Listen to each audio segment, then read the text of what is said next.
She laughed in my face before the entire gala, calling me a confused old woman, as if that label were a key to lock me away forever.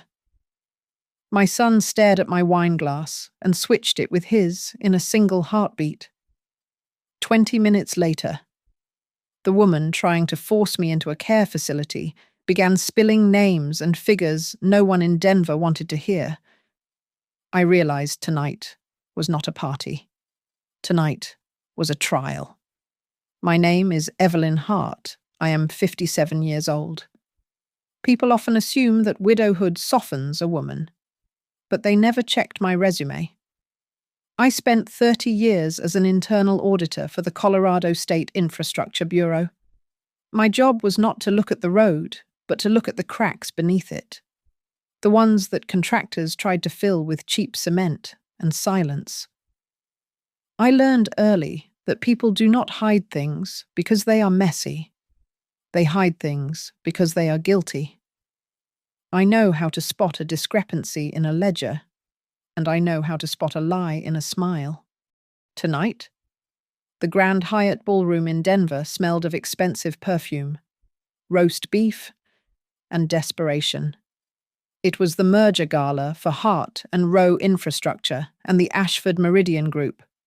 My husband Graham built Hart and Rowe with his own hands, brick by honest brick. Now, his company was being swallowed whole by a conglomerate that viewed safety regulations as mere suggestions. I sat at table 4. It was a strategic position, carefully calculated by the event planners. I was close enough to the stage to be paraded as the approving matriarch, yet isolated enough by the floral arrangements to be ignored by the serious investors. The faces around me were smiling masks. These were powerful people, the kind who shook your hand while looking over your shoulder for someone more important. Lillian Ashford stood up. My daughter-in-law wore a dress that cost more than the down payment on my first house. She tapped her champagne flute with a silver spoon, the sharp chime cutting through the murmur of the crowd.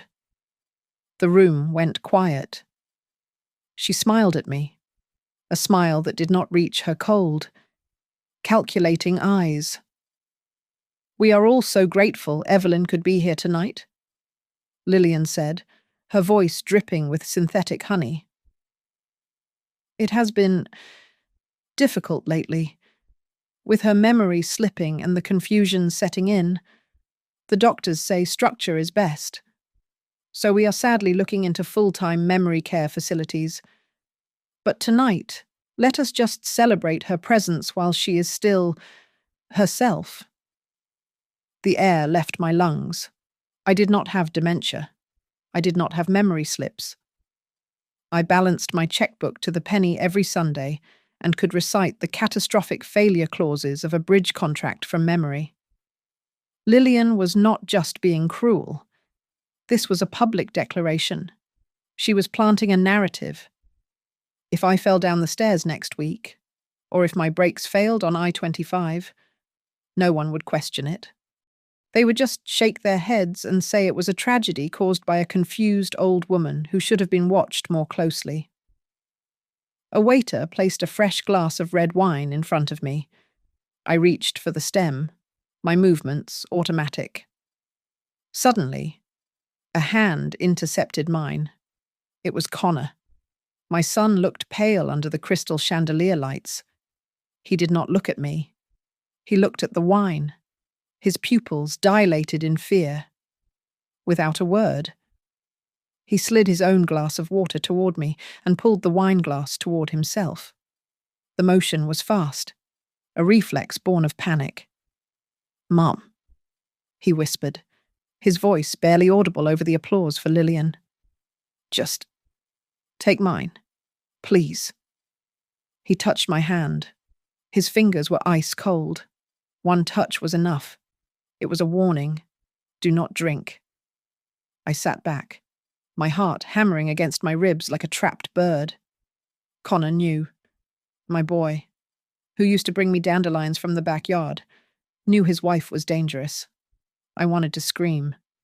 I wanted to throw the water in Lillian's face and demand the truth. But I had spent decades auditing corrupt contractors. I knew that when you find a discrepancy, you do not shout. You gather evidence. Resistance here, in this room full of sharks, would be suicide. They would only see an outburst as proof of my decline. This unease had not started tonight. The first crack appeared 3 months ago. Connor had moved back into his old room at my house while they renovated their penthouse. I went in to dust one afternoon and found a metal box tucked behind his high school football trophies. It contained a thumb drive and photographs that did not belong in a family home. I had pushed the memory down, hoping I was wrong, hoping it was nothing. But looking at the wine glass my son had just confiscated, I knew I had been right. Lillian raised her glass to me again from across the table, daring me to speak up. She wanted a confused old woman. Fine. I would give her one. I would play the role so well that she would never see the audit coming until I signed off on her destruction. The house on Elm Street was too big for one person. It was a sprawling Victorian that Graham and I had bought 30 years ago, intending to fill every room with children. We only had Connor, after Graham died. The silence in the hallways became heavy, like a physical weight that settled on my shoulders every evening. When Connor asked to move back in 2 years ago, claiming his penthouse in the city was undergoing extensive renovations, I was relieved. I told myself he wanted to be close to his mother. I told myself he missed the smell of my pot roast and the quiet safety of the suburbs. I was a fool. 3 months ago, on a Tuesday afternoon, the sunlight was filtering through the dust motes in the upstairs hallway. I decided it was time to update the family photo wall. I wanted a specific picture of Connor from his high school graduation, the one where he looked like he could conquer the world, before the weight of the company and his marriage to Lillian Ashford crushed that spark in his eyes. I went into his old bedroom. It still smelled of cedar and the faint, lingering scent of the cologne he used to wear as a teenager. Boxes were stacked in the corner, labelled University and Office Archive in his jagged handwriting. I reached up to the high shelf above his desk, feeling behind the row of gold-plated football trophies that had not been touched in a decade. My fingers brushed against something cold.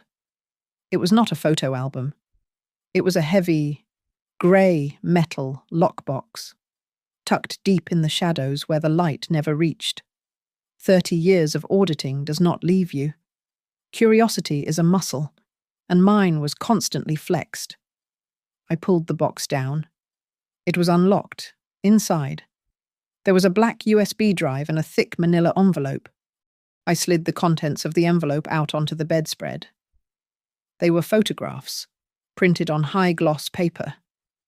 But the images were dark, grainy, and terrifying. They showed a construction site at night. The lighting was poor, coming from harsh floodlights that cut through the darkness. In the center of the frame, there was a deep excavation pit. Trucks were lined up, backing toward the hole. I squinted at the image. The trucks had no license plates. They were pouring concrete, but it looked wrong. It was being poured fast.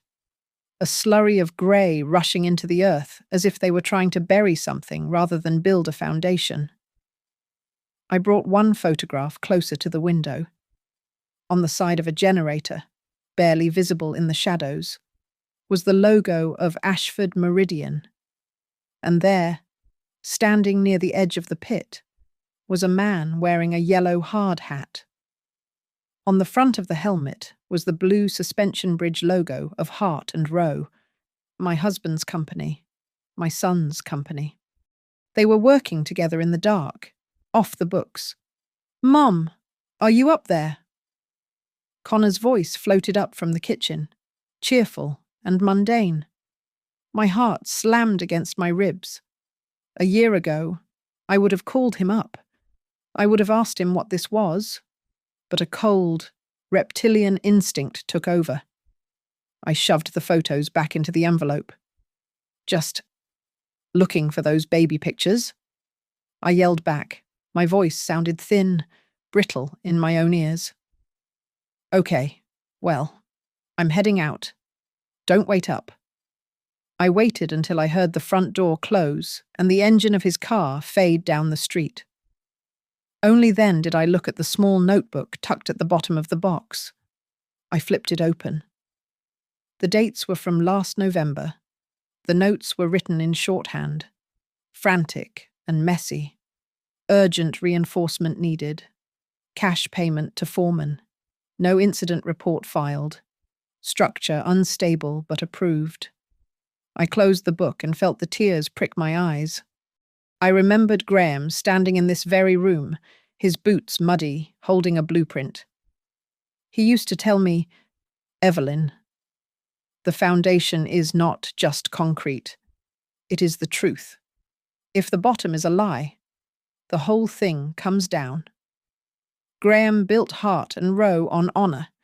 He would rather lose a contract than cut a corner. I sat alone on the edge of my son's childhood bed. The late afternoon sun was fading, casting long, grey shadows across the floor. My hands were trembling. I looked at the trophies, symbols of small victories and fair play. I realised then that Connor had not moved back home for comfort. He had not brought these boxes here for safekeeping. My son was not hiding memories. He was hiding evidence. I went back to the ledgers with the cold precision of a surgeon. My dining room table was no longer a place for family meals. It was a war room covered in spreadsheets and project timelines. I cross-referenced the dates from Connor's secret notebook with the official company archives. The pattern emerged quickly. Last November, there was a project listed as the West Creek retaining wall on the outskirts of the city. It was marked as an emergency repair following heavy rains. The billing was astronomical, nearly $300,000 in materials alone. But the completion date was listed as only 4 days later. That was impossible. Concrete takes 28 days to cure properly. I dug deeper. The mandatory safety inspection report, usually a 50-page document filled with geological surveys and stress tests, was missing. In its place was a single-page memo signed by a junior engineer who had resigned 2 weeks later. My memory sharpened. I recalled nights last autumn when Connor would stumble into the house at 2 a.m. He had told me he was at networking drinks. But when I hung up his coat, the fabric did not smell of gin or tobacco. It smelled of wet dust and lime. It was the smell of fresh concrete. At the time, I thought he was just being hands-on like his father. Now I knew he was physically present at a crime scene, burying mistakes under tons of grey slurry. The next Sunday, Lillian and Connor came over for dinner.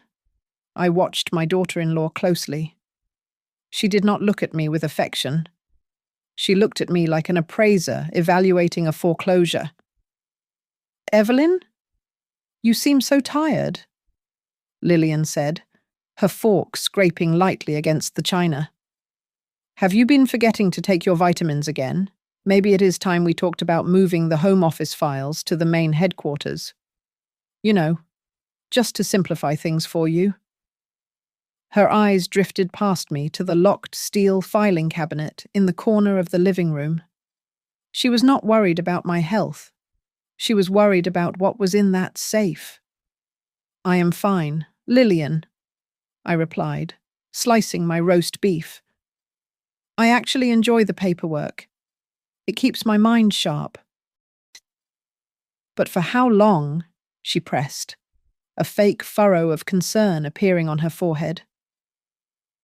"We just want to make sure the assets are secure. If you have another episode like the one with the car keys, I had simply misplaced my keys in my purse a month ago. Lillian had turned it into an episode. I realized then that this was a coordinated campaign. They needed me incompetent. If I was declared mentally unfit, my power of attorney would transfer to my next of kin, to Connor. And through him, to her. That night, after they left, I pulled the original incorporation papers of Hart and Rowe from the safe. Connor had always told me that the transfer of shares after Graham's death was a formality, that he held the voting rights. I put on my reading glasses and read the fine print of the bylaws. My breath hitched. The transfer was never finalized. I still held 51% of the voting stock. They were running the company, but I still owned it. They could not merge with Ashford Meridian without my signature. That was why they needed me incapacitated. They did not need my permission if they could prove I did not know what I was signing. I decided to test the ice. 2 days later, I walked into Connor's office at the headquarters. He was on the phone, laughing. But he hung up quickly when he saw me. "Mum, what are you doing here?" "I was just wondering about the West Creek project," I said, keeping my voice light and breezy. "I noticed the final inspection report was not in the server. I wanted to file it." Connor froze. It was a pause that lasted 3 seconds too long.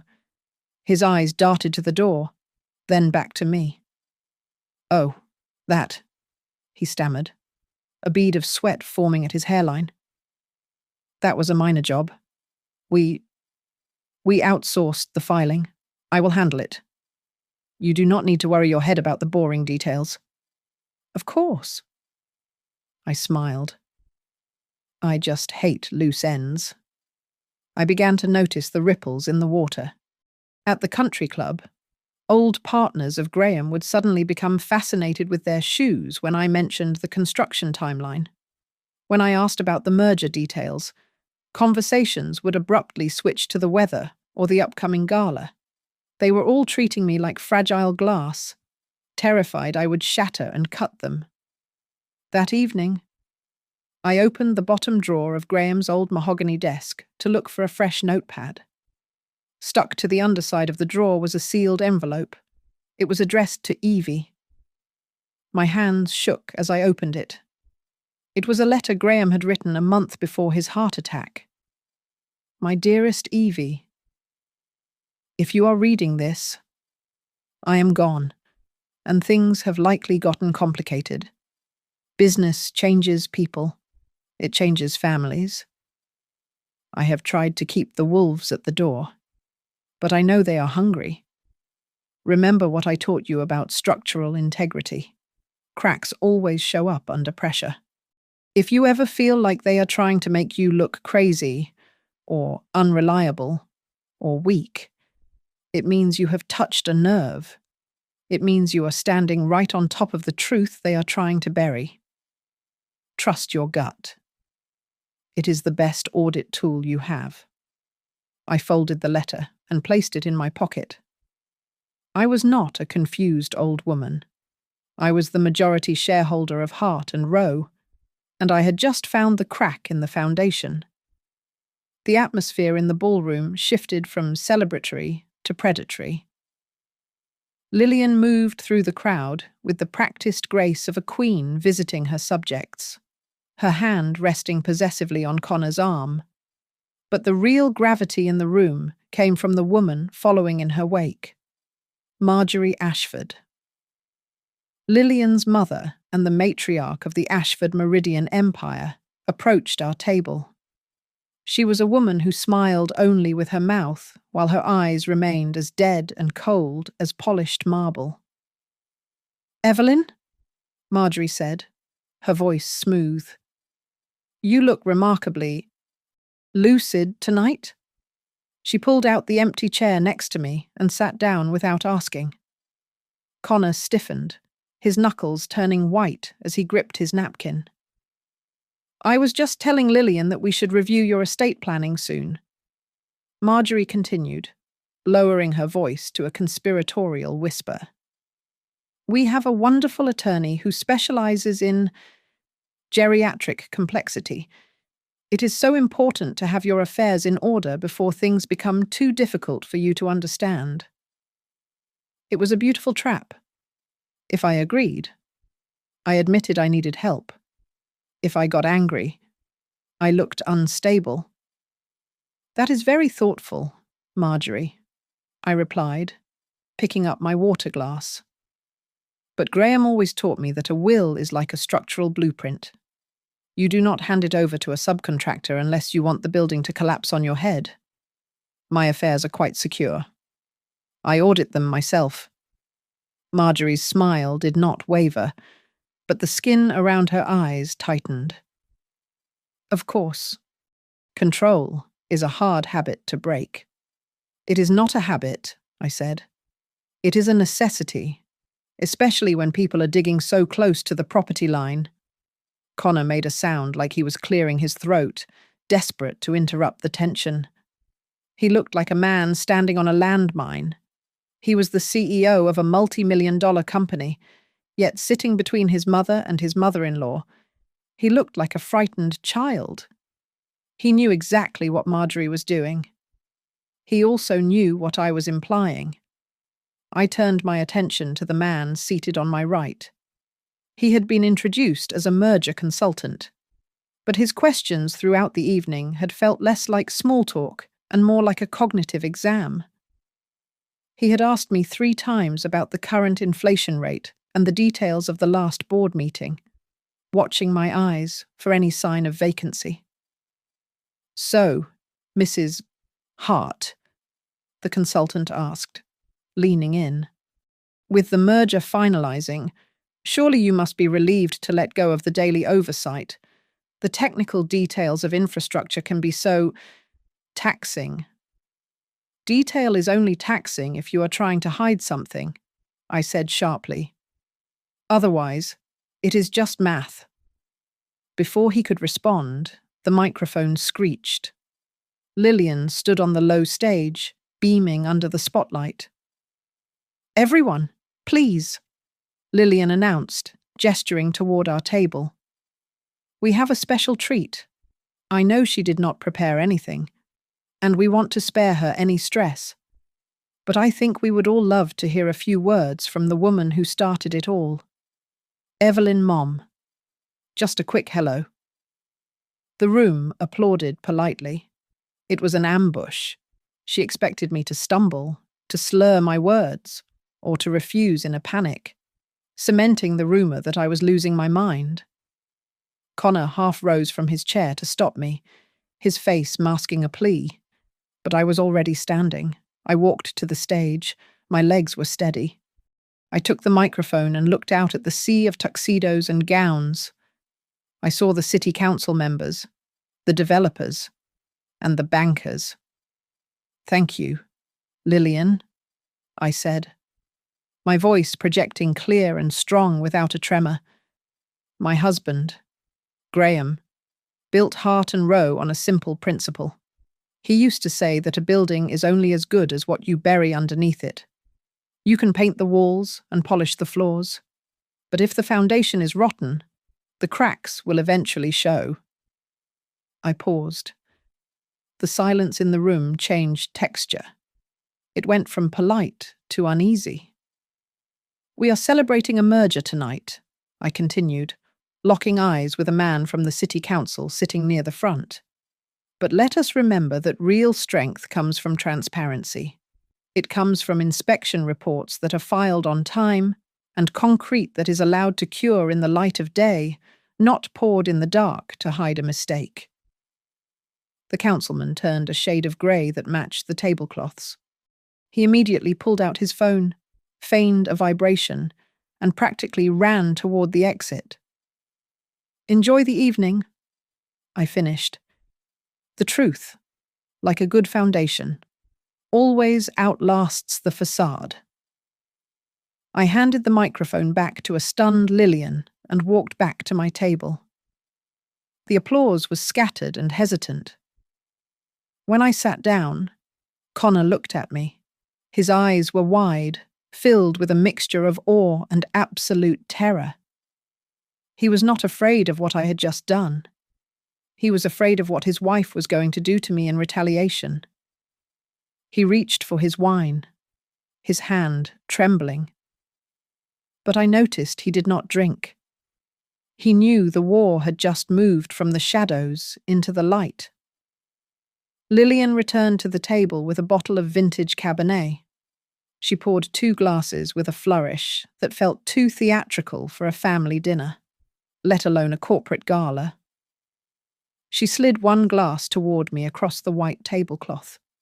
Let us put all this unpleasantness behind us. Evelyn. Lillian purred. Her eyes were bright, too bright. To the future of the company. Drink up. It will help you relax. I stared at the dark red liquid. I blinked rapidly, feigning the confusion she so desperately wanted to see. Is this the one I ordered? I asked, my voice wavering intentionally. I thought I asked for water. Or was it juice? Lillian rolled her eyes, her patience snapping for a fraction of a second before she smoothed her expression back into a plastic smile. She leaned in to push the glass closer to my hand. In that split second of distraction, as she leaned forward, I saw her wrist flicker. It was a tiny movement, a pinch of her thumb and forefinger over the rim of the glass. A white speck, smaller than a grain of salt, vanished into the wine. Connor saw it too. His reaction was not calculated. It was primal. As Lillian turned her head to flag down a waiter for my water, Connor reached across the centerpiece. In one fluid motion, he took the glass Lillian had prepared for me and replaced it with his own untouched glass of wine. He set the tainted glass down in front of Lillian's empty placemat. Here, Mum, Connor said, his voice tight. Take mine. It has been breathing longer. Lillian turned back, oblivious. She picked up the glass, sitting in front of her, the glass she had just spiked, and raised it. To family, she said. To family. I echoed, lifting the safe glass Connor had given me. I took a small sip. Lillian drained half of hers. I glanced at Connor. He was staring at his plate. His jaw clenched so hard, a muscle feathered in his cheek. He knew. My son had just saved me from being drugged in front of 200 of the elite of Denver, and by doing so, he had silently condemned his wife. 20 minutes passed. The orchestra shifted from Mozart to a slow, heavy jazz number. The air in the ballroom felt thick, suffocating. Lillian was tapping her fingernails against the stem of her glass, rhythmically, incessantly. The drug was hitting her system. You know, Lillian started, her voice suddenly louder than the ambient chatter. This room is too hot. Why is it so hot, Connor? Tell them to fix the air. It is fine, Lillian, Connor muttered, not looking up. Lillian giggled. It was a wet, sloppy sound. She finished the rest of the wine in her glass. Her movements were becoming loose, uncoordinated. She leaned toward the merger consultant on my right, invading his personal space. Evelyn was asking about the donation funds earlier, I said, pitching my voice to carry just enough for the table to hear. I was confused about the consulting fees listed in the quarterly review. They seemed excessive. Lillian whipped her head toward me. Her eyes were unfocused, swimming in a chemical haze. Excessive, she mocked, slurring slightly. You are so cute. Evelyn, you think you build bridges with concrete. You build them with paper. Paper, I prodded gently. You mean permits? Lillian threw her head back and laughed, a harsh, jagged sound that caused the conversations at the nearby tables to die down. Permits, she shouted, slamming her hand on the table. No green paper. You have to give the fat envelopes to the man who holds the pen. If you do not pay the signature fee, the dirt stays in the hole. The consultant next to me froze, his fork hovering halfway to his mouth. Marjorie Ashford, who had been charming a senator 3 chairs away, suddenly stopped talking. Lillian, Marjorie hissed, standing up. You are tired? We are leaving? I am not tired, Lillian snapped, shoving the hand of Marjorie away. She looked around the room, her eyes wild and glassy. I am just saying how it works. Evelyn does not get it. She thinks the numbers have to match. Can you believe that she thinks the numbers matter? The silence spread outward from our table like a shockwave. The clinking of silverware stopped. The polite laughter evaporated. People were still smiling, frozen in their social masks, but their eyes were darting toward the exits. They smelled the smoke. They knew the house was about to burn down, and none of them wanted to be standing near the pyromaniac holding the match. Tell them, Connor Lillian demanded, grabbing his lapel. Tell them. Lillian's voice fractured, then spilled over like a dam breaking under too much pressure. She leaned heavily against the table, her eyes darting around the room, trying to find a focal point that wasn't spinning. The West Creek file, she mumbled. Then her voice rose to a shrill pitch. It cost $50,000 to make the inspector look the other way, $50,000. And he still wanted a bonus because it was raining. Marjorie Ashford was on her feet instantly. She slashed her hand through the air, signaling the conductor. The string quartet surged in volume, a frantic attempt to drown out her daughter with Vivaldi. Marjorie motioned violently to the head of security standing by the double doors, her face a mask of panicked fury. I sat perfectly still, my hands folded in my lap. I widened my eyes, projecting the image of a bewildered, concerned mother-in-law. Lillian, dear, I said, my voice cutting through a lull in the music. I am confused. Why would you pay an inspector? Was the bridge not safe? Lillian spun toward me, nearly knocking over a vase of white lilies. Safe, she cackled, a sound that made the hair on my arms stand up. Who cares if it is safe? It just had to look finished. We poured the concrete at midnight. The midnight pour, that is the only time the shadows are long enough to hide the rebar. The clatter of silverware stopped completely. 2 men at the next table, major investors from a private equity firm, exchanged a look of pure horror. They knew exactly what a midnight pour meant. It meant hiding substandard materials before the sun came up. It meant criminal negligence. Connor stood paralyzed. He looked from his wife, who was unraveling the family empire with every slur, to me. I saw the calculation behind his eyes. He knew that if he grabbed Lillian now, if he dragged her off the stage, he would be seen as the brute silencing a woman. But if he let her speak, she would destroy herself. He stood still. He let her fall. I saw a phone rise in the air 3 tables away. A red recording light blinked in the dim room. Then another phone appeared, and another. A man near the exit, a lawyer I recognized from the City Planning Commission, was already holding his phone to his ear, his hand covering his mouth as he whispered urgently into the receiver. The dominoes were not just falling, they were crashing down. Lillian grabbed the tablecloth to steady herself. You think you are so smart.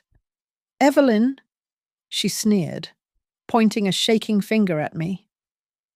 But we have a list for the loud ones. Parker would not sign the zoning permit. And now Parker is… Where is Parker? He is gone. He is quiet. It is a KPI, key performance indicator. Silence. The air left the room. This was no longer just about fraud. She was confessing to intimidation. Perhaps worse. I looked at the empty glass in front of Lillian. The realization hit me with the force of a physical blow. The drug she had slipped into the wine was not a sedative. It was a hallucinogen, something designed to induce paranoia and incoherent rambling. She had intended for me to stand on that stage and rant about conspiracies and lists, to scream about crimes that sounded like the inventions of a diseased mind. She wanted to make me look insane so that when I eventually told the truth about their corruption, the world would dismiss it as the ravings of a madwoman. Instead, the madness was hers. Marjorie reached the table. She gripped Lillian's arm with bruising force, her fingernails digging into the silk of her daughter's dress. "That is enough," Marjorie hissed, her voice low and dangerous. She shoved Lillian toward the security guards who had finally arrived. "Get her to the car. Now." The room was buzzing with a chaotic energy. People were standing up, grabbing their coats, their eyes wide with the thrill of disaster. The gala was over. The trial had begun. As Lillian was dragged away, still muttering about cement and envelopes, Marjorie turned to me. She did not scream. She did not make a scene. She leaned down, her face inches from mine, smelling of expensive hairspray and cold rage. "You think you have won," Marjorie whispered, her voice dead flat. "But you have seen what we do. You saw it tonight. You will not go to court. Evelyn, you will disappear. And we will do it in a way that everyone will believe is perfectly natural." The limousine ride back to the suburbs was a suffocating cage of leather and tension. The tinted windows turned the passing streetlights into blurred streaks of grey. Connor sat across from me, his body rigid, staring at his shoes as if they were the most fascinating things in the world. Next to him, Lillian was slumped against the door, humming a disjointed tune. The drug was wearing off, leaving her in a state of manic exhaustion, giggling at intervals that made my skin crawl. In the front passenger seat, separated by the privacy glass, I could hear the muffled, furious cadence of Marjorie making damage control calls to editors and board members. "Did you see the look on the senator's face?" Lillian mumbled, her head lolling onto Connor's shoulder. "He looked like a fish. A big, scared fish." I ignored her and locked my eyes on my son. "You switched the glasses," I said. My voice was low, steady, and left no room for evasion. "You switched them because you knew exactly what she put in mine." Connor flinched. He looked at the partition, then at Lillian. Terror etched into the lines around his mouth. "Mum, please," he whispered, his voice cracking. "Do not ask me that here. Just let it go." Lillian lifted her head. Her eyes were bloodshot, but the malice in them was sharp and sober. "Let her ask." "Connor." Lillian sneered, her speech thick but intelligible. "It does not matter. The seed is planted. Everyone saw you tonight. Evelyn, you were ranting. You were confused. If you were to have an accident on the stairs tomorrow, or maybe leave the gas on, the whole city would just shake their heads and say it was inevitable. A tragedy of a declining mind." My blood ran cold, but I did not blink. "If I die," I said, leaning forward. Heart and row freezes. I checked the bylaws. Lillian, I still hold 51% of the voting stock. In the event of a sudden or suspicious death of a majority shareholder, all assets are locked pending a federal audit. You will not get a penny. You will get an investigation. Lillian's smile faltered. She looked at Connor, waiting for him to contradict me, to tell her I was wrong, but Connor remained silent. Tell her, Connor, Lillian hissed, digging her nails into his arm. It is true, Connor said softly. He finally looked up at me, and I saw a man who had been drowning for years. The West Creek project. The emergency repairs. It was not just construction. Mum, they made me sign off on environmental waivers I did not understand. I thought we were just cutting red tape.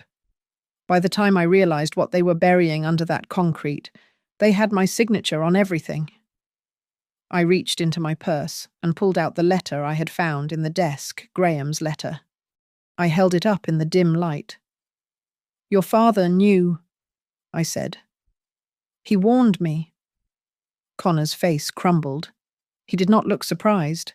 He looked defeated. I know. He choked out, tears spilling over his lashes. I found that letter 3 years ago. I hid it. I hid it because if you had found it then, if you had started asking questions before I could fix this, Marjorie would have had you killed. I was not hiding it to hurt you. Mum, I was hiding it to keep you alive. The silence that followed was heavier than the grave. I looked at Lillian. She was not looking at Connor with the anger of a betrayed wife. She was looking at him with the cold calculation of a handler whose asset has just malfunctioned. You are pathetic. Lillian spat at him. You belong to us. Connor, you signed the papers. You think you can protect her one phone call, and she is gone. It hit me then, with the force of a wrecking ball. This marriage was not a romance. It was a hostile takeover. Connor was not the villain of this story. He was the hostage. Lillian and Marjorie had identified the heir to a clean reputation, seduced him, trapped him with blackmail, and used him as the key to unlock Graham's assets. They held him by the throat, and the knife at his neck was the threat against my life. I looked at my son. For the first time in years, I did not see the arrogant executive. I saw the boy who used to be afraid of thunderstorms. We are not running, I said, my voice hard as steel. Mum, you do not understand who these people are, Connor pleaded, wiping his face with a trembling hand. We have to get you out of town. No, I replied. Graham built this house on a foundation of truth. If they want to bury us, they are going to have to do it in the daylight, while the whole world is watching. The car turned onto our street. I gripped my purse, feeling the outline of the USB drive and the letter. I was done being the victim. I was done being the confused widow. If Lillian wanted a war, she was about to find out that she had picked a fight with the auditor, and I was going to reconcile the books, no matter the cost. I began to wither. It was a performance worthy of the stage, played out for an audience of one, the housekeeper, Maria, whom I knew reported every move I made directly to Lillian. I intentionally left the gas stove clicking without a flame until Maria rushed in to turn it off. I dropped a stack of important tax documents in the hallway and stared at them with a vacant, watery expression, muttering about how heavy the paper felt. By noon, I heard Maria whispering on the phone in the pantry.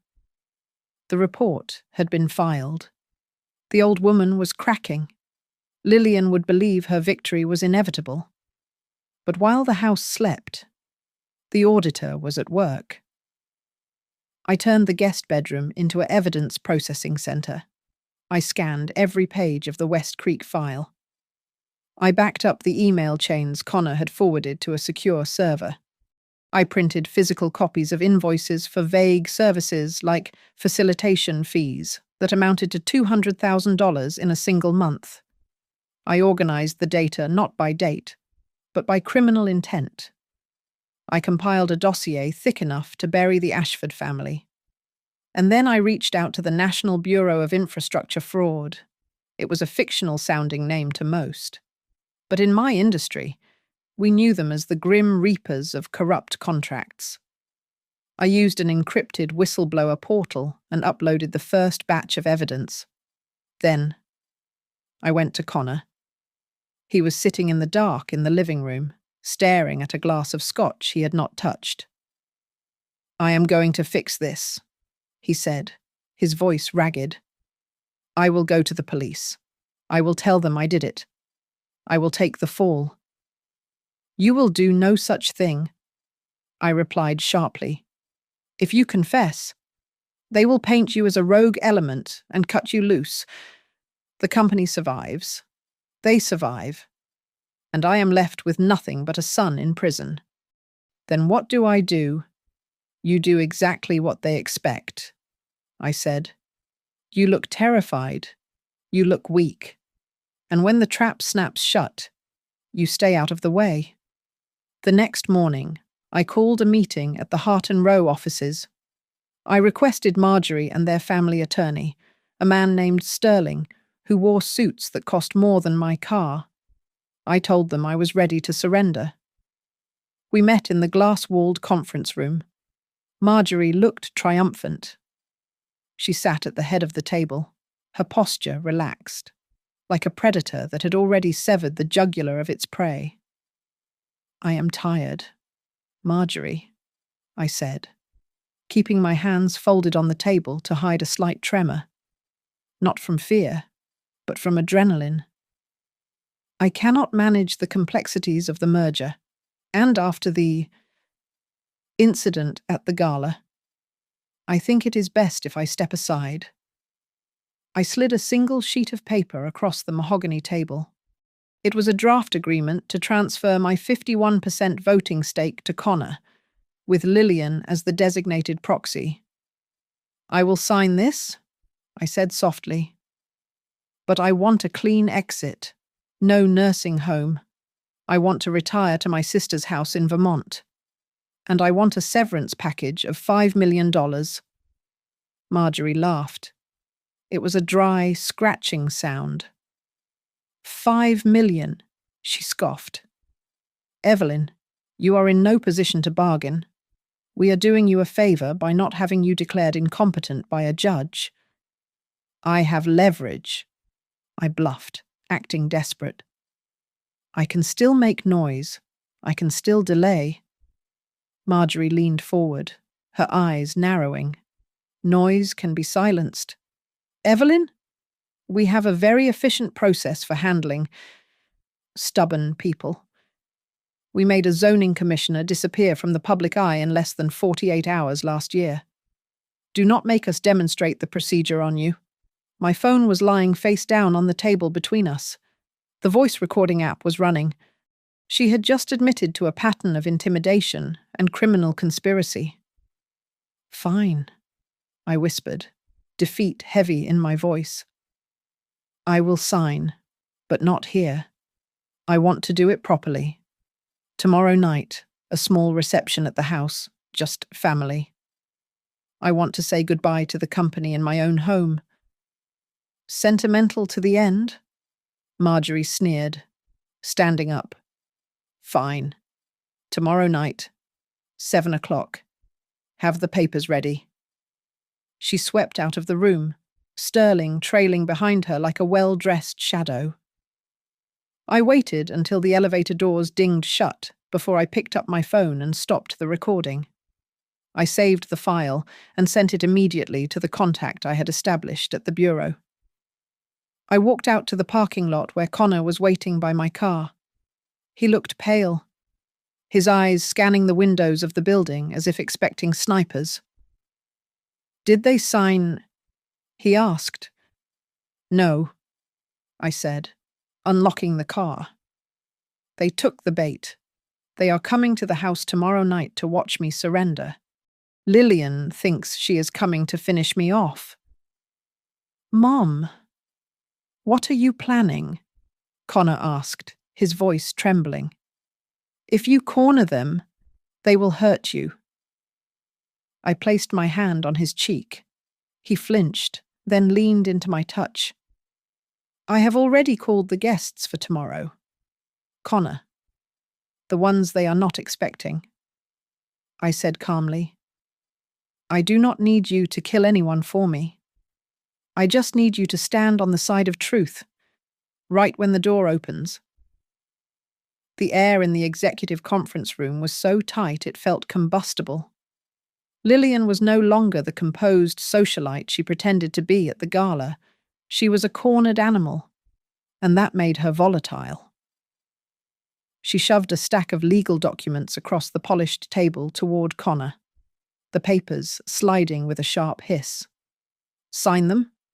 Connor? Lillian screamed, her voice cracking. Stop staring at them and sign the damn guardianship papers. We are running out of time. I shrank back in my leather chair, clutching my chest, feigning a panic attack. I feel dizzy, I stammered, making sure my breathing was shallow and loud. Connor. Why is she shouting I do not understand what these papers are? I was checking the clock on the wall. 7:15. The agents from the bureau had told me to keep them talking until 7:20. 5 minutes. I had to keep them in this room for 5 minutes without getting myself killed. Connor held the pen, his hand trembling so violently that the ink tip tapped a staccato rhythm against the paper. He looked at me, then at the document that would legally declare his mother mentally incompetent, stripping me of all rights and handing total control of Hart and Rowe to his wife. If you do not sign it, Lillian hissed, leaning down into Connor's face. Then perhaps Evelyn has one of her confused episodes on the drive home tonight. Maybe she forgets which pedal is the brake. Do you understand me? Connor. She goes to the facility. Or she goes to the morgue. You choose. Connor looked sick. He was being asked to sign his mother's death warrant to save her life. It was a paradox designed to break him. I glanced at Sterling, the Ashford family attorney. He was standing by the window, wiping sweat from his upper lip with a handkerchief. He wasn't looking at the documents. He was looking at his phone. He was not protecting them anymore. He was terrified of being implicated. I realized then that the tip-off to the authorities had not just come from my upload. Sterling had opened the back door to save his own license. Why? I asked, my voice trembling with feigned confusion. Why do you need my company so bad? Lillian, you have money. Why do you need Hart and Rowe? Lillian spun around, her eyes wild. You think this is about money? She laughed, a jagged, hysterical sound. We do not need your bank account, you stupid old woman. We need your concrete. We need your foundations. Do you have any idea how hard it is to dispose of Class C toxic waste from the Meridian development sites? We need a company that pours deep and asks no questions. But the permits, I whimpered, baiting the hook. Someone would see. You could not hide that much waste without a signature. You are lying. I do not lie, Lillian shrieked. And I do not need luck when I have leverage. Councilman Miller signs whatever I put in front of him, because if he does not, everyone finds out about his offshore accounts. She had said it. She had named the official. The recording app in my pocket was capturing every syllable of her confession. Marjorie Ashford stepped forward.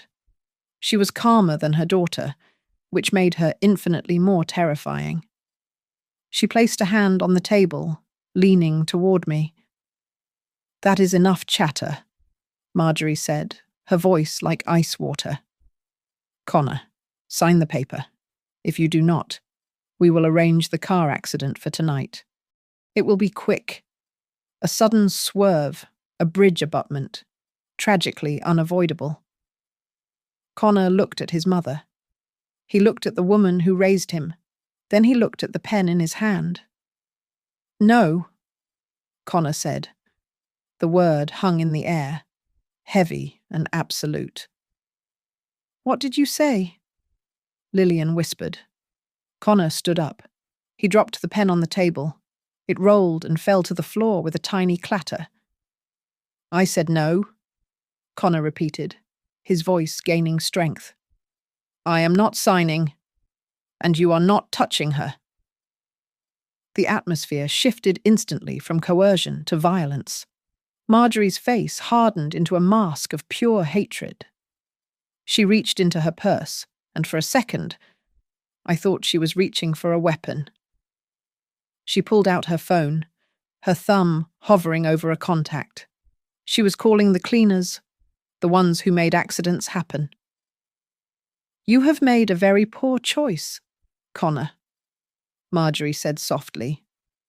My heart hammered against my ribs. We were out of time. If she made that call, we might not leave this building alive. Suddenly, the soft chime of the executive elevator echoed through the silent floor. Ding. Everyone froze.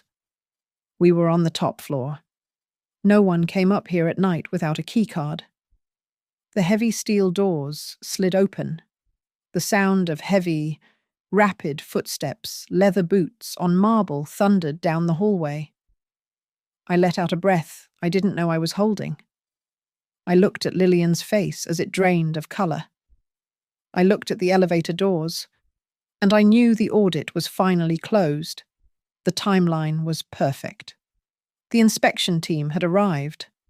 Lillian did not hear the footsteps. She was too focused on her last desperate gambit. She grabbed a crystal tumbler of water from the side table and moved toward me, her face twisting into a mask of faux concern. Mum is hyperventilating, Lillian said, her voice shaking with adrenaline. Here, drink this. It will calm your nerves before you sign. I knew that look. I knew that urgency. She was not offering me water. She was offering me silence. Before I could move, Connor lunged. He did not hesitate this time. He swung his arm out, knocking the glass from Lillian's hand. It hit the marble floor and shattered, sending shards of crystal and water skidding across the room. Do not come near her, Connor said. He stood between us, his chest heaving. He was no longer the trembling husband. He was a wall. Lillian took a step back, stunned. Connor, have you lost your mind? No, I said, standing up. My feigned weakness vanished instantly. I smoothed my skirt and looked Marjorie directly in the eyes. He has found it. And so have I. I did not scream. I did not shout. I spoke with the flat, rhythmic cadence of an auditor reading a final discrepancy report. November 14th, I recited. West Creek Remediation Project. $300,000 wired to a shell company in the Caymans. December 3rd. Midnight concrete pour authorized by Lillian Ashford to conceal Class C toxic waste. January 10th. Zoning Commissioner Parker resigns 2 days after receiving a cash payment of $50,000 from your personal account. Marjorie's face went white.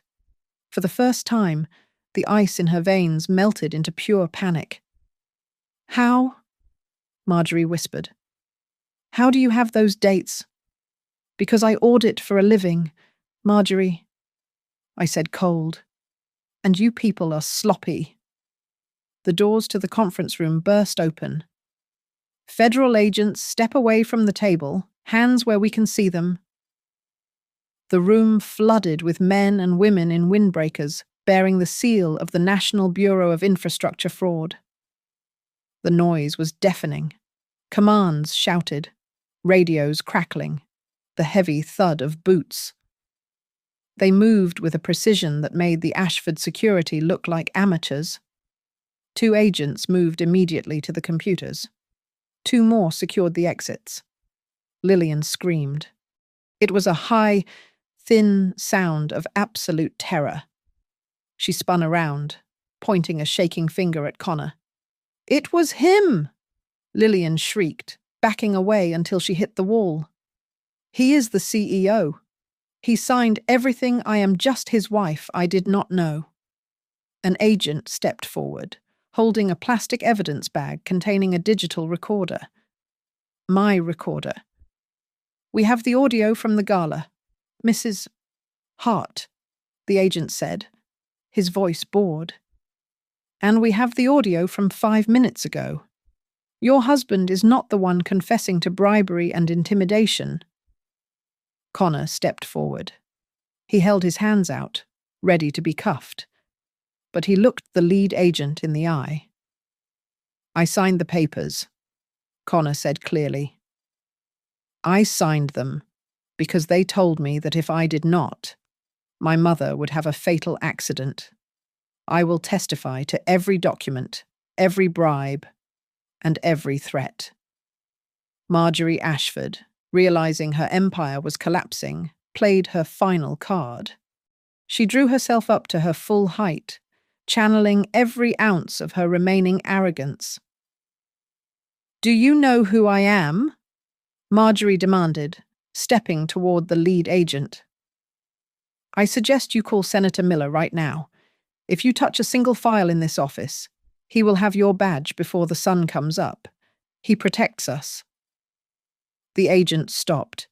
He looked at Marjorie, and then a slow, grim smile spread across his face. "Senator Miller?" the agent asked. "Thank you, ma'am.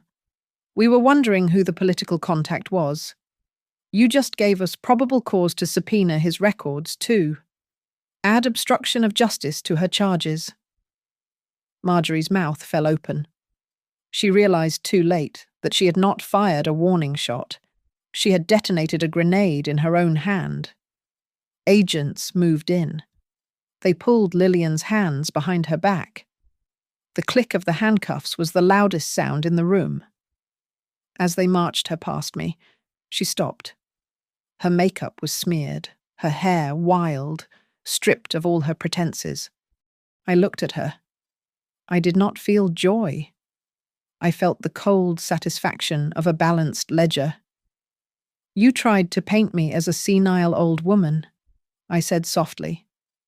"You wanted to make me unreliable. But you forgot one thing, Lillian. Numbers do not get dementia. I did not destroy you. I just made you part of the public record." Across the room, Connor was sitting on a chair while an agent took his statement. He was weeping. Not the tears of a child, but the deep, racking sobs of a man releasing years of poison. I walked over and placed my hand on his shoulder. He looked up at me, his eyes red and swollen. "Mom, I am so sorry." He choked out, "I am so sorry." "It is over," I said, squeezing his shoulder. He wasn't shaking anymore. The fear was gone. As the agents escorted Lillian and Marjorie toward the elevator, Lillian twisted around. She looked at me, her eyes hollow. "You think you won?" she whispered, her voice rasping. "I'm just a cog. Evelyn, I'm just a spoke in the wheel. You have no idea whose money we were really washing." I watched the elevator doors close on them. An agent walked past me carrying a box of seized files from Marjorie's private safe. The top folder had slid open slightly. I caught a glimpse of a name on the header. It was not a senator. It was a name associated with the governor's office. I stood alone in the center of the chaotic office. We had won the battle. We had saved the company. But as I looked at the name on that file, I realized that Graham was right. The cracks in the foundation went deeper than the bedrock. We had cleared the rot from our house, but the ground underneath the city was still shifting. The audit was finished, but the investigation was just beginning. Thank you so much for listening to my story. I would love to hear where you guys are tuning in from. So please drop a comment below and let's chat. Don't forget to subscribe to Grandma's Family Diary, hit that like button, and smash the hype button to help this story reach even more people.